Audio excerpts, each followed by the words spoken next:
Fala nação, sejam muito bem-vindos mais uma vez aqui ao nosso canal Mundo Fla React. Então, se você é novo, já vai deixando aquele like, se inscreva aqui no nosso canal, ative o sino e também compartilhe, galera, nossos vídeos com seus amigos, que aqui vocês irão nos ajudar a trazer conteúdos diários aí com o Mengão, com notícias de pré-jogo, pós-jogo, análise completa para vocês, os comentaristas, para não perder nada do time mais amado, mais querido do Brasil, Flamengo. Galera, preparei para vocês mais um pacote de notícias diárias aqui do Mengão desta quinta-feira. Vamos aqui para as últimas notícias do Flamengo.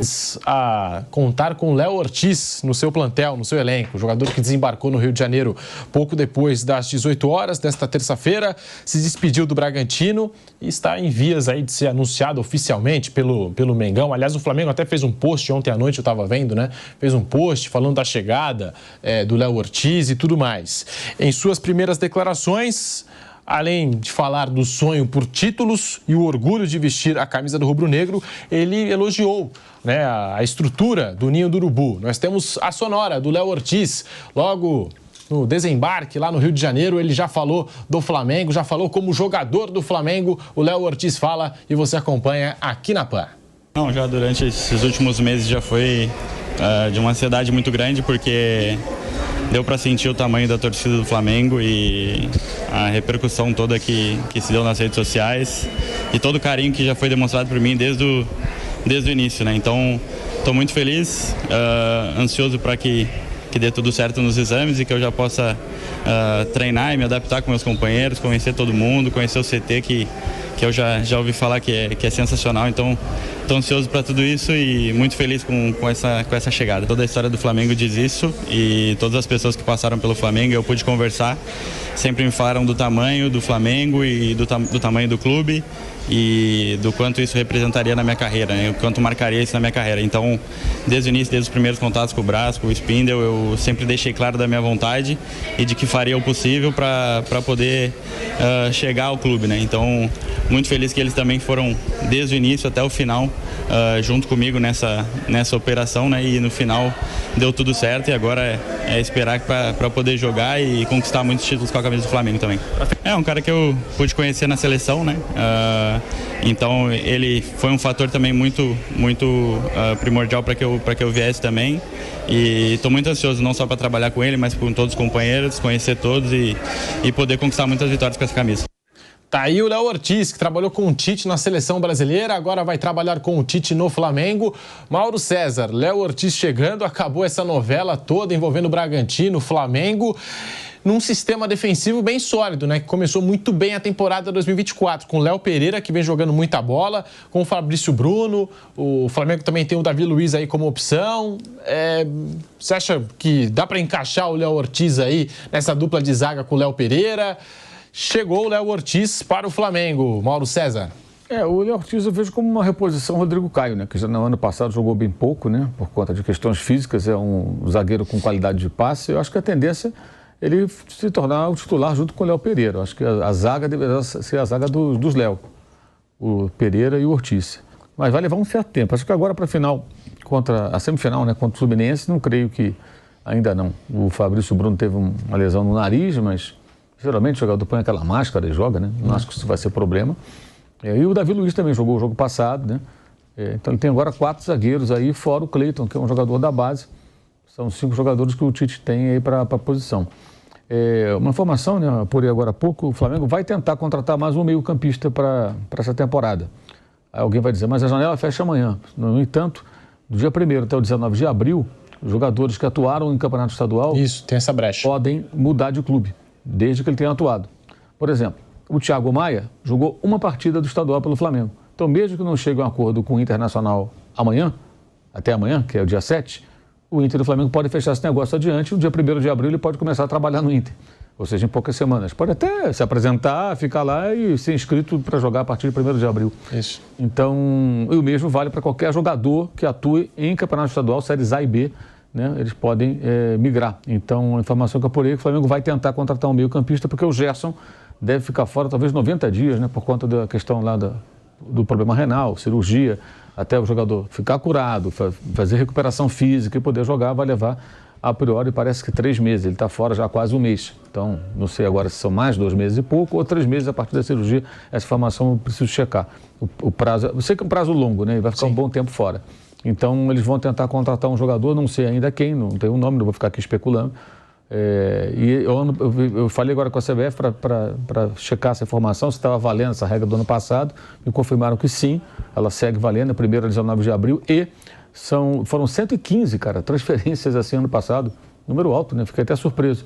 115 jogadores mudaram de clube nesse período, entre clubes indo para clubes da Série A e B, né? Que jogaram estadual. E eu entendi agora o seguinte: puseram o Thiago Maia naquele jogo por isso. Essa é a dedução minha. Ele não estava nem sendo relacionado. Aí um jogo lá, ele jogou o primeiro tempo, comecinho do segundo, saiu. E nunca mais voltou a ser relacionado. Foi o jogo do Sub-23. Acho que foi o jogo da Portuguesa até. Não, do Nova Iguaçu. Jogou o Pablo, que já foi embora, foi para o Botafogo, né? E os dois saíram. Nenhum dos dois terminou a partida. Mateuzinho jogou também. Mateuzinho jogou também. Mesma situação. Você teria condições de negociar o Mateuzinho depois, mesmo que passasse o prazo do dia 7. É legal isso aqui, inteligente. Acho que os dirigentes aí estiveram atentos. Imagino que em outros clubes deva ter acontecido algo parecido, né? Você, sabendo da brecha, você tem um jogador que você acha que vai negociar, você põe para jogar ali 15 minutos, assinou a súmula 5 minutos. Um abraço, ele jogou o estadual, aí ele pode se transferir. É uma maneira que eles encontraram, a gente fala muito mal da CBF, mas acho que essa é uma boa medida no meio de tanta coisa errada, que é de você evitar que o jogador... Por exemplo, um cara joga no Água Santa, né? Aí terminou agora o prazo dia 7 e o Água Santa está sem série. Aí não joga mais lugar nenhum. Estou falando do Água Santa que ano passado aconteceu, foi vice-campeão paulista e não era de série nenhuma, né? Aí o cara fica sem clube. Sim. Vai jogar onde? Não tem onde jogar.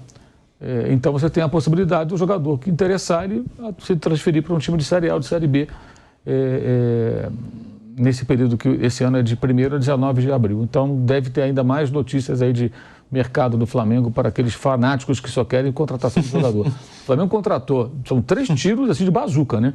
De La Cruz, Léo Ortiz e Vinha. São contratações pesadas para o futebol brasileiro. Jogadores caros de ótimo nível, né?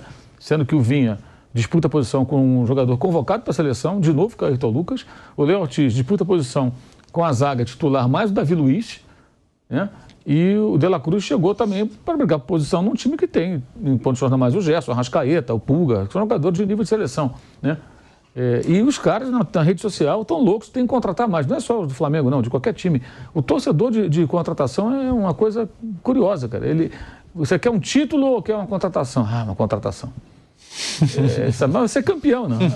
Um reforcinho, né? O título contratação. Reclamam no Palmeiras, os caras ganham tudo e reclamam que não contrata. Se não contratar, até entendo assim, eu acho que precisava contratar para essa posição, mas é uma histeria, assim, uma coisa maluca isso, sabe? E isso é que gera também os famosos jornalistas de mercado, que aliás estão dando muito tiro no pé essa semana. Por um acaso no treino, não.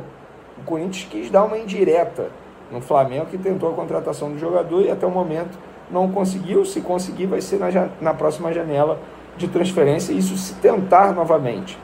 Mas, na boa, que atitude infantil do Corinthians. A grande verdade é o seguinte: o debate não deveria ser esse. O debate tem que ser: como é que o Corinthians deve 11 meses de direito de imagem a um jogador e mesmo assim comemora isso, faz essa brincadeira, digamos assim, nas redes sociais. E mesmo devendo direito de imagem não só para o Maicon, para vários atletas, continua investindo. Basta avaliar algumas músicas. Pagar cerca de 2 milhões de reais por mês para ter Igor Coronado. E ninguém fala disso. Se fosse o Flamengo, isso seria debate em todos os programas esportivos. E debate longo. Seria 1 hora de programa só falando sobre o Flamengo, que deve direito de imagem. Deve 11 meses de direito de imagem ao Maicon. 11 meses. É quase 1 ano sem receber uma parte do que ele tem direito. Quase 1 ano, repito.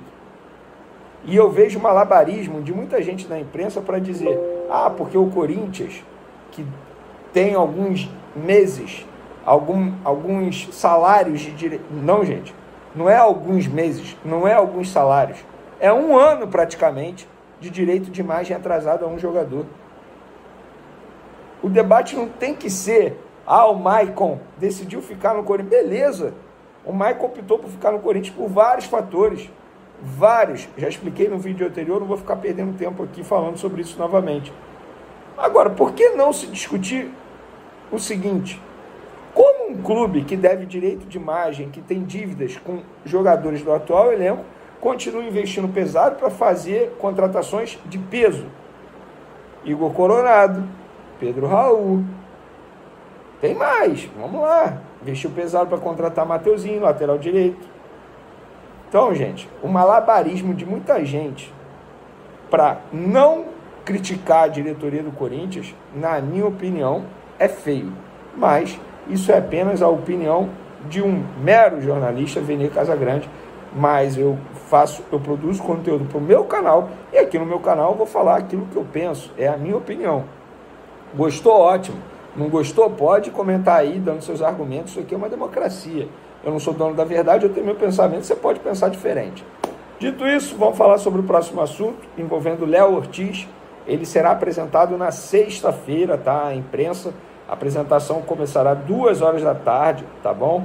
Vai ser transmitido aí, obviamente, pela Flá TV. O Flamengo divulgou aí que a apresentação oficial dele será na sexta, mas hoje, quarta-feira, ele esteve no Ninho do Urubu pela primeira vez como... recebi informação aqui do Gabigol e do Wesley também. Hoje ele esteve no Ninho do Urubu pela primeira vez como jogador do Flamengo, foi anunciado nas redes sociais, gostei inclusive do anúncio, parabéns ao marketing do Flamengo.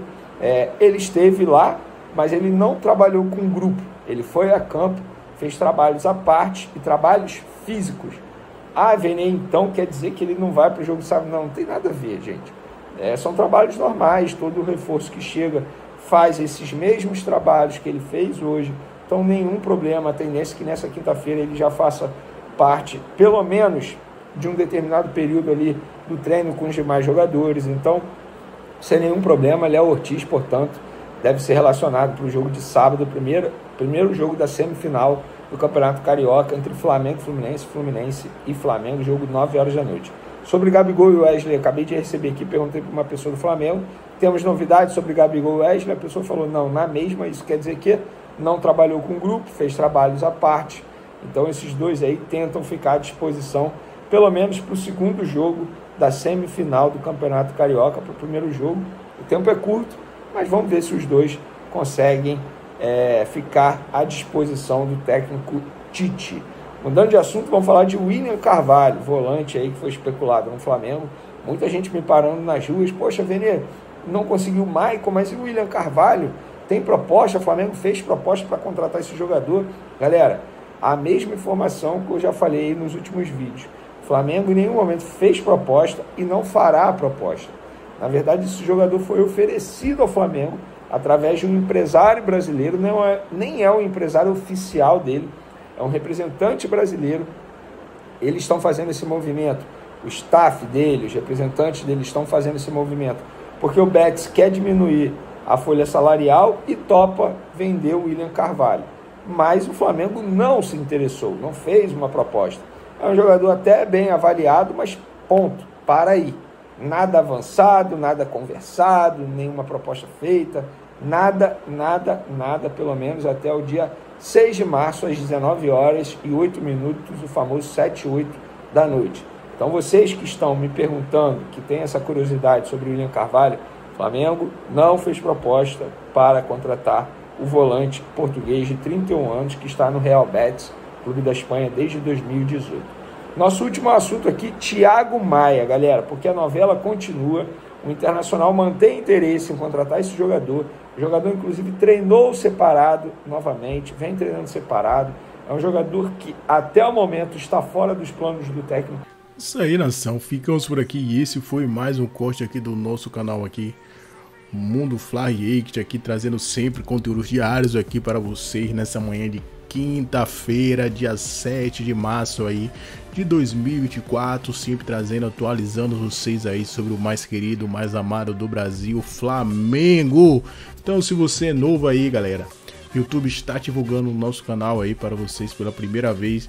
Já vai deixando seu like, se inscreva aí, ative o sino, compartilhe sempre nossos vídeos com seus amigos. Final de semana aí tem Fla-Flu aí, Campeonato Carioca, semifinal, primeiro duelo aí do confronto, Flamengo aí tem aquela vantagem aí de 2 resultados iguais, né? Pode perder por 2, pode ganhar, tipo, ganhar de 1-0 e perder de 1-0. O Flamengo se classifica para a grande final do Campeonato Carioca aí. Vamos ver aí.